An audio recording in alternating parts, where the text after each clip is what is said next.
Nós ainda estamos no mês de março, que é o mês que se comemora oficialmente o Dia Internacional da Mulher. Por isso, o programa Movimento vai tratar sobre a condição feminina hoje. Nós vamos falar sobre os sonhos, sobre os desafios, sobre os avanços da mulher na sociedade. Você sabia que o primeiro Dia Internacional da Mulher foi comemorado em fevereiro de 1909 nos Estados Unidos? Que de lá para cá teve uma trajetória muito grande. E para falar melhor sobre isso, a nossa entrevistada é a professora Silvana Elias, que também é secretária municipal de educação. Seja muito bem-vinda ao nosso programa, professora. Obrigada, Ivacira. Eu quero cumprimentar todos os telespectadores da TV Câmara e agradecer a oportunidade de ficar aqui com você discutindo essa pessoa tão importante, tão fundamental na estrutura social que a gente vive atualmente. Muitos consideram, professora, que a mulher moderna é aquela que viaja, que tem seu emprego, que paga suas contas, que sai com quem quer, na hora que quer, que faz sua ginástica. Como que você vê essa condição? O que é a mulher moderna no seu olhar? Eu penso que a mulher hoje, ela realmente é uma mulher, é um ser humano polivalente, né? A gente consegue, por natureza, pela nossa condição feminina mesmo, desenvolver várias atividades ao mesmo tempo. Coisa que é uma coisa natural, não que a gente seja melhor ou mais potente do que o homem. É parte da condição feminina, faz parte do nosso jeito de ser a gente conseguir desenvolver tantas atividades. E a mulher moderna, ela também está muito voltada hoje para ela mesma. Uma coisa que a mulher do passado, às vezes, ficava até com uma certa culpa quando ela precisava se voltar um pouco para si, né? E hoje a gente percebe que a mulher não, ela cuida do corpo, ela cuida da beleza, ela cuida dos filhos, ela acompanha as tarefas, ela cuida da casa. Muitas são chefes de família, a gente tem aí um percentual alto de mulheres que estão no comando das suas famílias. Então hoje a mulher moderna é uma mulher extremamente antenada, para dizer assim, de forma mais simplificada, né? Em tudo o que acontece em seu entorno. Você falou de culpa, isso é muito interessante, porque parece que a mulher já nasce com essa palavrinha ou com esse sentimento tatuado, né, no corpo. Ela tem culpa se o filho não vai bem na escola, ela tem culpa se o casamento passa por alguns fracassos, enfim, ela se sente culpada por estar trabalhando e o filho estar em casa. Como que ela faz para se libertar disso? Eu penso que isso é uma questão educativa, né, e também é uma questão cultural, principalmente cultural. Nós mulheres, nós somos educadas para nunca fracassar, né? Primeira coisa, para nunca dizer eu não suportei esse relacionamento e eu estou saindo desse relacionamento. Parece que sempre a gente foi muito cobrada, né? Atualmente o que a gente vê assim, a mulher além de ter uma jornada de trabalho pesada, ela chega em casa, ela tem os afazeres da casa, ela tem os filhos que ela tem que acompanhar tarefas, às vezes é a filha que está precisando de um colo e por aí afora. E o que a gente percebe é que quando a gente não consegue ser esse ser imaginado pela sociedade, de que ela tem que ser extremamente potente, a gente carrega um pouco de culpa. Eu penso que o que a gente precisa saber é assim, olha, eu sou mulher e como mulher sou humana e eu tenho direito a ter limitações, a errar, a fracassar, a não suportar tudo que vem para eu poder suportar. Historicamente, né, nós temos aquele fato lá que em 1911, se não me engano, que as operárias que fizeram um protesto para que tivesse melhores salários, melhores condições de trabalho, elas morreram incendiadas por cerca de 200 mulheres. Hoje, como é que está no mercado essa questão ainda da remuneração e dos espaços profissionais da mulher? Ainda é muito discrepante. Eu posso te assegurar que nós ainda temos pouquíssimas mulheres em cargos de chefias, em cargos importantes. E quando estão em cargos de chefias, muitas vezes são remuneradas diferentemente dos homens que ocupam o mesmo cargo. A gente ainda tem preconceitos da mulher, por exemplo, na política, na aeronáutica, no exército. Por quê? Porque ali concebe-se que é um espaço para homens. E na minha opinião, não existe espaço para homens ou para mulheres, né? Na minha opinião, o espaço é do ser humano e depende da aptidão e da habilidade de cada um. Então eu sempre conto que às vezes viajo com mulheres no comando da aeronave, então é sempre as brincadeiras, né? As pessoas ainda discriminam muito. E no trabalho isso continua acontecendo. As mulheres, só para esclarecer um pouquinho mais, as mulheres, por exemplo, ocupam mais posições no mercado informal. Por quê? Porque a sociedade aceita melhor a mulher no mercado informal, sem uma renda fixa, do que o homem. Então o mercado informal sobra mais para a mulher. A mulher ainda ocupa pouco espaço, a meu ver, na política, inclusive em Uberaba, ocupa muito pouco. Precisou de cota, estabelecer cota para a mulher na política. Então ainda existe, desde o mercado de trabalho, em todos os espaços da sociedade, ainda existe um pouco de dificuldade da conquista de espaço para essa mulher. Eu acho que a gente não pode tornar isso um pouco camuflado, não. Quanto mais eu mostrar essa realidade, mais chance eu tenho de transformá-la.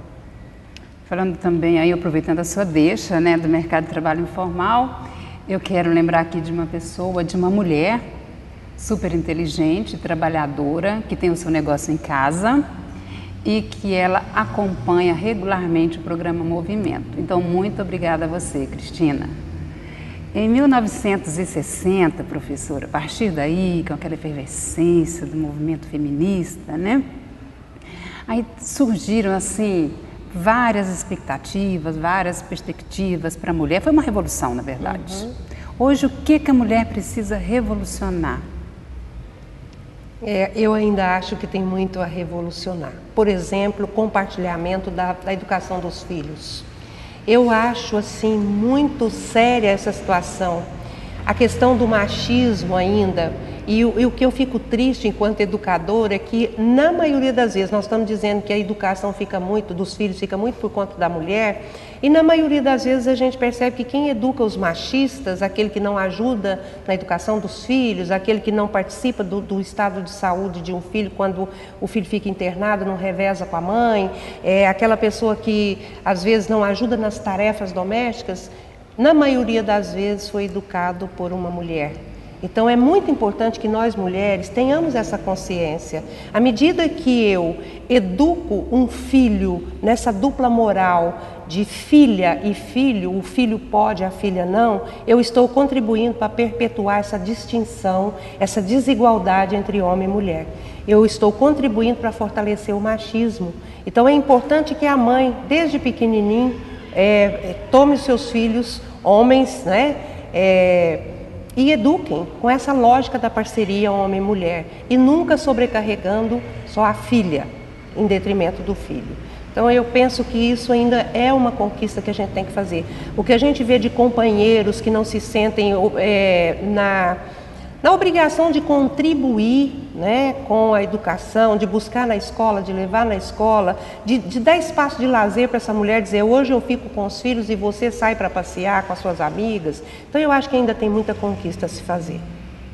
E é recorrente uma fala, né, quando o filho comete um gesto indelicado de alguém falar assim, sua mãe não te educou não, né? Exatamente. A responsabilidade é da mãe, sempre, né? Parece que você não teve mãe para te educar, né? Então, a mãe é muito cobrada, né? Aí essa questão da culpa, que a gente sempre acha que fez pouco, que o filho se desviou do caminho que a gente fez para ele, ou pensou, sonhou para ele, então sempre cobram muito da mulher. A mulher, ela tem esse tripé também, ela é polivalente, ela é múltipla, né? Ela se compromete muito, mas tem também sempre aquela pergunta para nós, como é possível conciliar a sua carreira, a sua vida familiar, o seu lazer e você com o seu próprio bem-estar, com as suas opções, com os desejos, como que isso é possível? Só tem uma forma, né? Dividindo as responsabilidades. Então, a mulher não pode contribuir para o provimento da família sozinha, né? É importante que o marido, o companheiro, contribua. Na educação dos filhos, nos afazeres domésticos, ela precisa dividir essas responsabilidades. Não existem supermulheres, né? Essa supermulher já Está passando de moda, já não dá mais para ser super mulher. E eu acho que o legal é a gente chegar e dizer, ó, não aguento mais, vamos dividir as tarefas, porque está ficando insustentável para mim. Então, a mulher, ela não tem, até certo ponto, culturalmente, ela parece que não tem o direito de dizer, não suporto mais, vamos dividir. E a gente precisa fazer isso. Com os filhos, né, com os companheiros, eu acho que isso é muito importante. Até porque é pela mão feminina que se apresenta a vida, né, ao filho.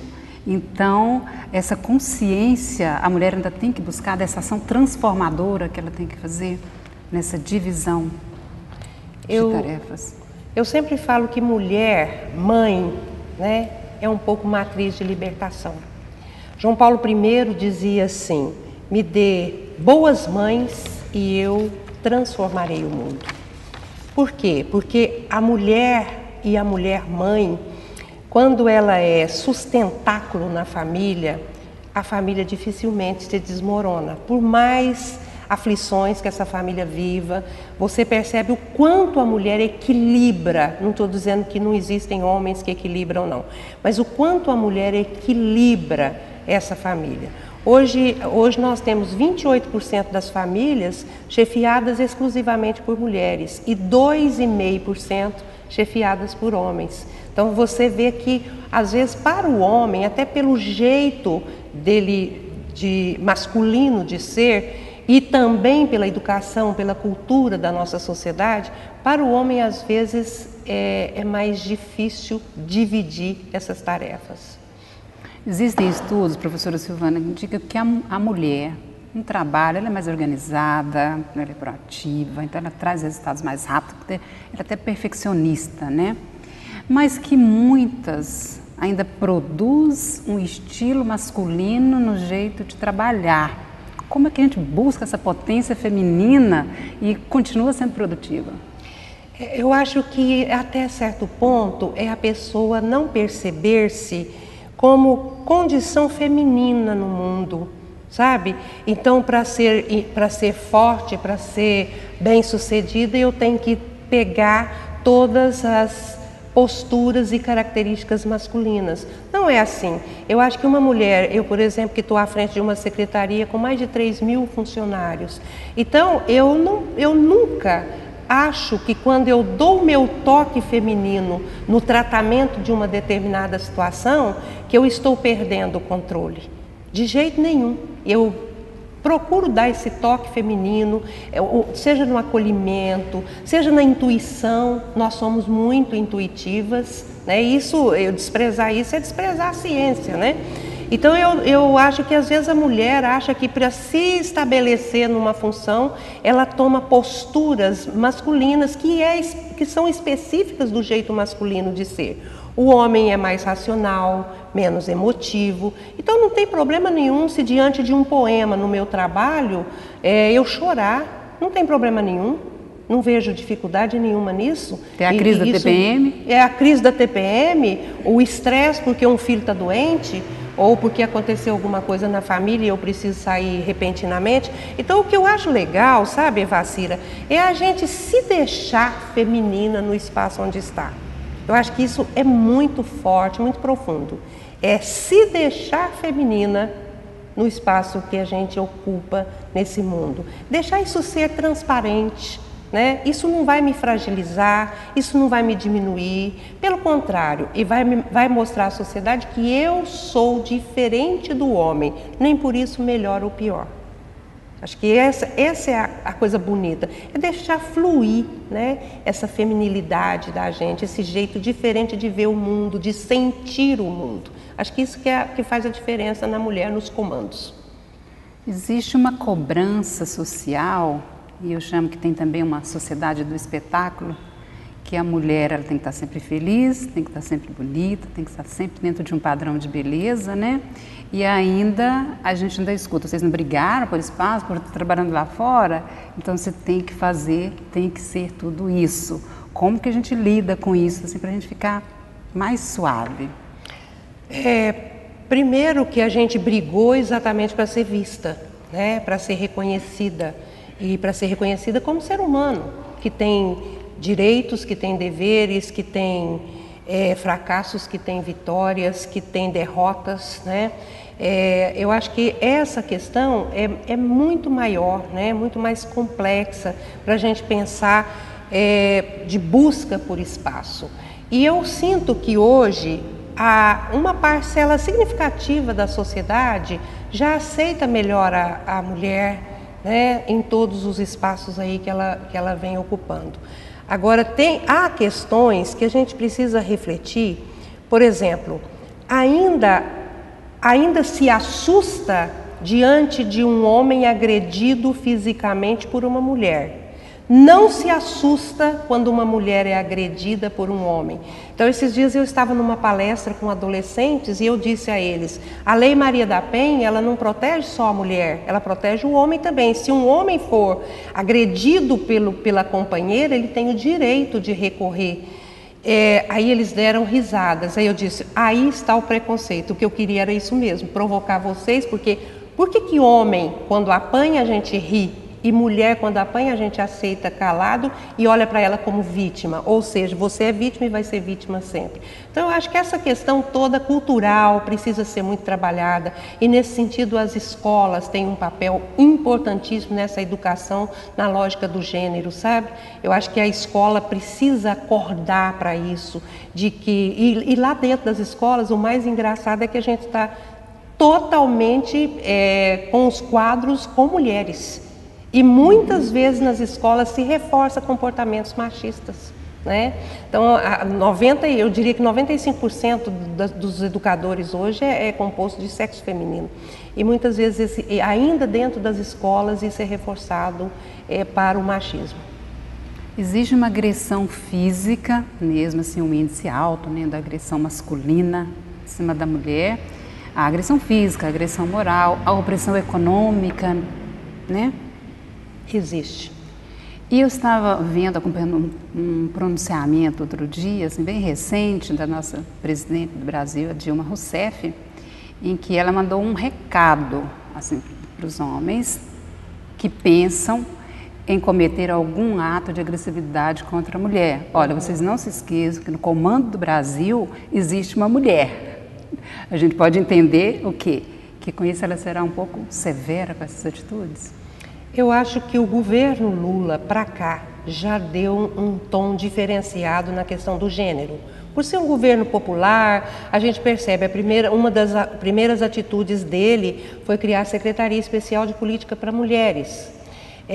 A presidente Dilma tem insistido muito nisso. Os programas sociais que ela tem implantado é muito voltado para a mulher. Por exemplo, o programa Brasil Carinhoso, a educação. Hoje, o Plano Nacional de Educação diz que é para trabalhar a questão do gênero na educação. Então, a gente percebe que muita coisa que ela está fazendo em termos de política pública é voltada para a mulher, né? E eu tenho clareza que ela tem razão, que o caminho é esse. Por exemplo, quando a gente estava fazendo o programa de governo em Uberaba, né, do prefeito Paulo Pial, o que a gente ouviu das mulheres? Puxa vida, lazer e esporte para a mulher aqui em Uberaba não existe. Para a mulher, principalmente a mulher que está nos bairros mais pobres, mais populares, né?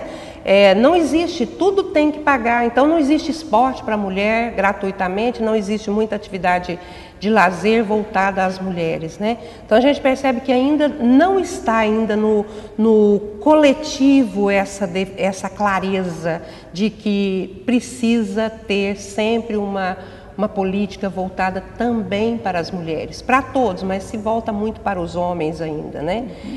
Agora que a gente tem a Delegacia da Mulher, o Centro de Referência da Mulher, existe uma política de saúde para mulheres, mas eu acho que ainda falta muito, e a presidente Dilma tem clareza disso. Essas ações assim, protetivas, educativas para a mulher, ela também desperta na mulher, no sentimento da mulher, a sua competência, para assim, nossa, eu sou capaz disso, eu posso ir um pouco mais além. Eu acho que sim, trabalhar a autoestima, né, e a autovalorização. Mas eu queria deixar aqui um recado para as mulheres. Para mim, não existe nada mais sublime do que trazer no ventre uma pessoa, né? Isso ainda é privilégio das mulheres. Do que poder amamentar do próprio corpo, né? Eu acho isso muito bonito, isso é milagre da vida, né? Então, muitas vezes a mulher não se reconhece, não vê essa grandeza que tem. Eu falo brincando assim, que a gente parece que foi escolhida por Deus, né, para continuar a vida. É claro que nós precisamos do homem, mas como é bonito esse jeito especial de ser mulher, de ter filho. Eu não sei se você se lembra quando os filhos da gente nascem, como a gente experimenta uma emoção fortíssima. Quando tiram da gente aquele bebê que ele chora e você diz, é um pedaço de mim. É muito bonito. Então eu acho que as políticas públicas precisam sim se voltar. Eu estou sendo um pouco poetisa aqui, um pouco romântica, mas no sentido de despertar a mulher. Puxa vida, você é privilegiada. Nós precisamos ter espaços para participar, espaços de participação dentro da lógica das políticas públicas, ampliando isso para atender todas as mulheres em qualquer situação. Professora, cita para nós assim, algumas mulheres que são referências mesmo em vários campos e que pavimentaram uma história, assim, que jogaram para o coletivo, exemplos positivos para nós. Eu sou muito ligada no social, sobretudo o social que nasce de opção religiosa. Eu gosto muito dessa lógica.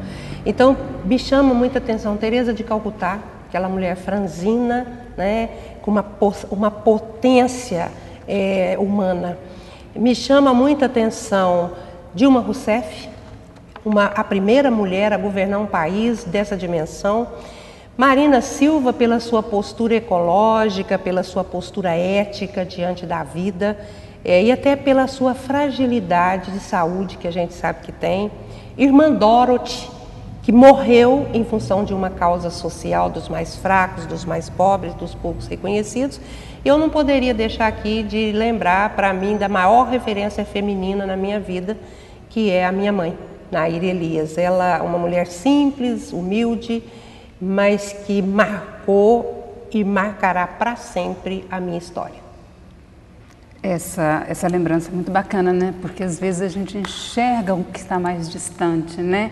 O que o outro fez e que teve uma visibilidade maior e esquece a mãe, a própria mãe, a irmã, né?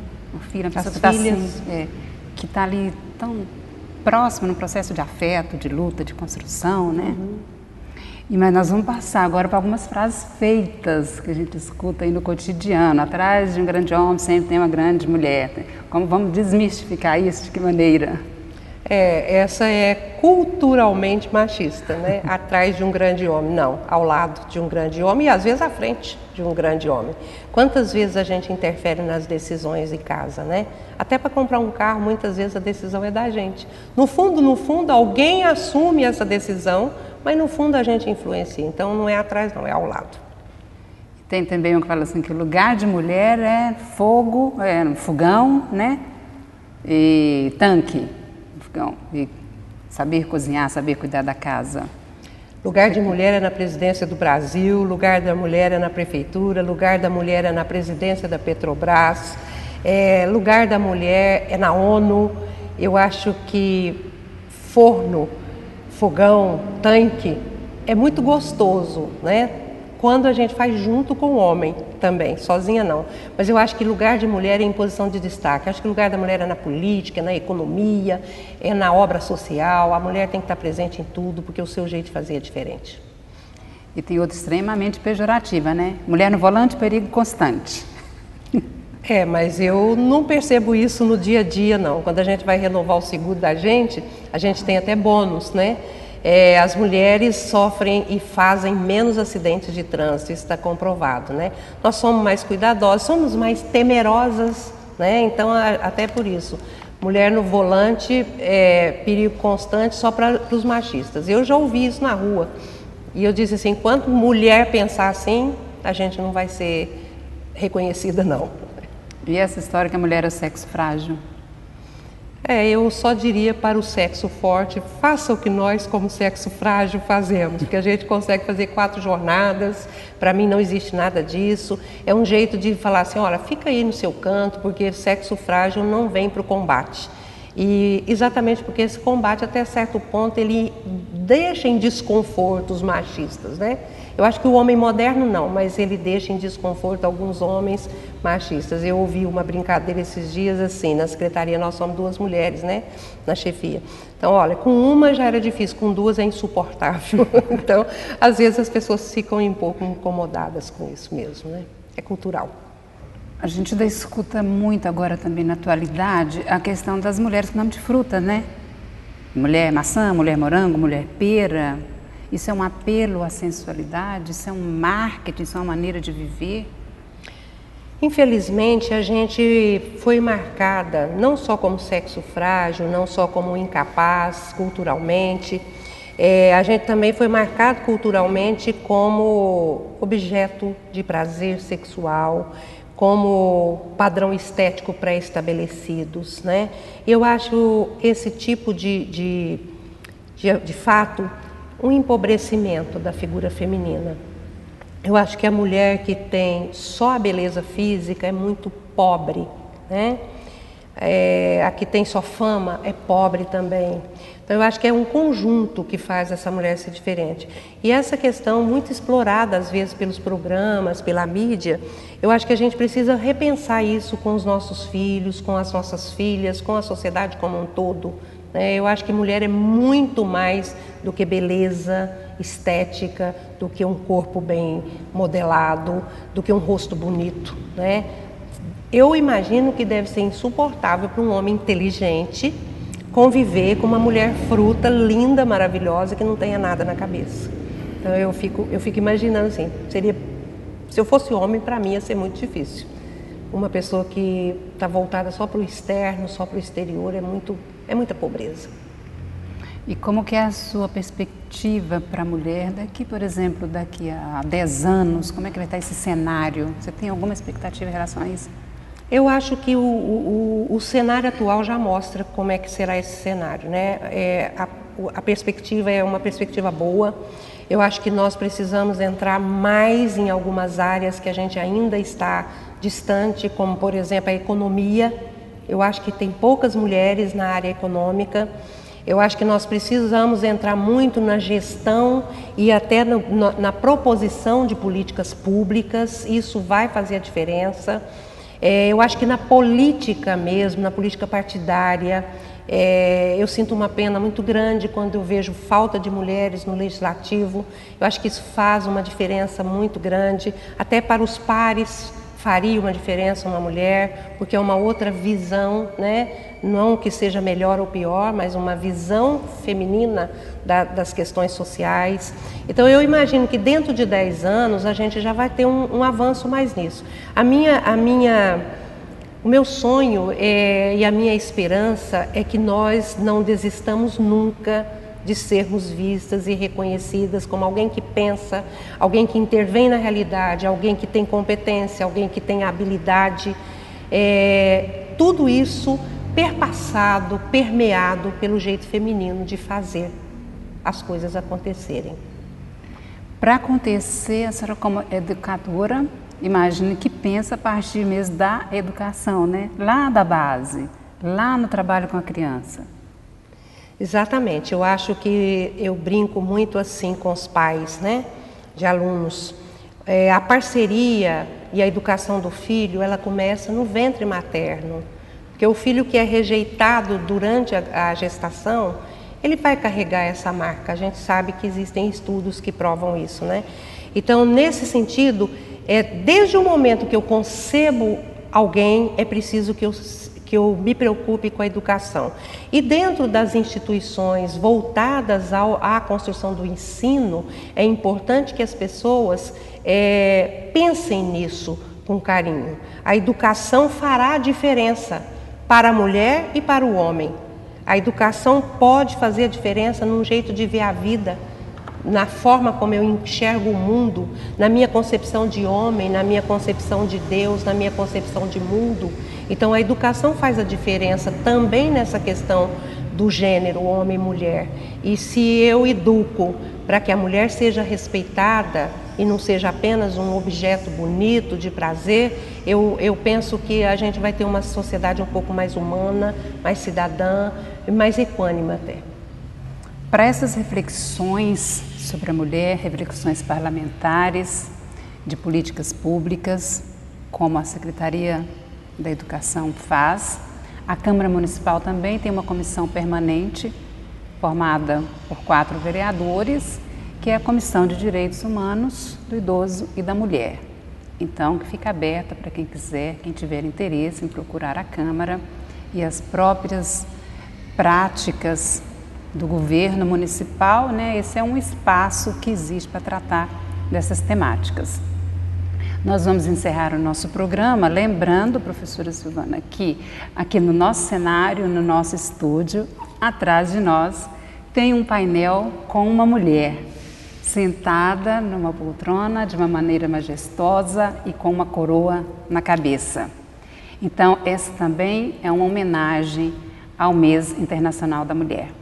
Muito obrigada por sua presença, por sua contribuição muito rica nessa discussão da temática da mulher, professora. Eu quero agradecer e desejar à mulher, uberabense em especial, que ela se olhe, que ela se veja.